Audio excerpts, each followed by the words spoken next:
Jhagadia GIDC વિસ્તારમાં આવેલી થર્મેક્સ કંપનીમાં આજે સવારે વેરહાઉસના રિસ્ક ગાડીના હાઇડ્રોલિક ઉપર પિંજરું મૂકી તેના ઉપર કામદારો ઊભા રહીને માલ સામાનનો સ્ટોકની ગણતરી ચાલી રહી હતી। તે દરમિયાન અચાનક પિંજરા સાથે કામદાર 10 ફૂટ નીચે પટકાયા હતા। આ ઘટનામાં કામદાર મયુર મગીલાલભાઈ પટેલને ગંભીર ઇજાઓ થતાં તેમનું ઘટના સ્થળે જ મોત નીપજ્યું હતું। તેમની સાથે કામ કરતા નીતિન મલ્હાર પણ નીચે પટકાયા હતા। તેમને ઈજાઓ પહોંચતા સારવાર અર્થે ખસેડવામાં આવ્યા હતા। આ અંગેની જાણ થતાં ઝઘડિયા જીઆઈડીસી પોલીસનો કાફલો કંપની ખાતે પહોંચી મૃતક મયુરભાઈના મૃતદેહને પોસ્ટમોર્ટમ અર્થે ખસેડી ઘટના અંગે ગુનો નોંધી વધુ તપાસ શરૂ કરી છે।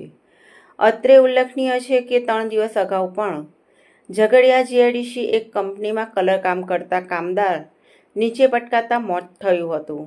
ત્યારે ઝઘડિયા જીઆઈડીસીમાં કામદારોની સુરક્ષાના અભાવે જીવલેણ અકસ્માતોના બનાવો વધી રહ્યા છે।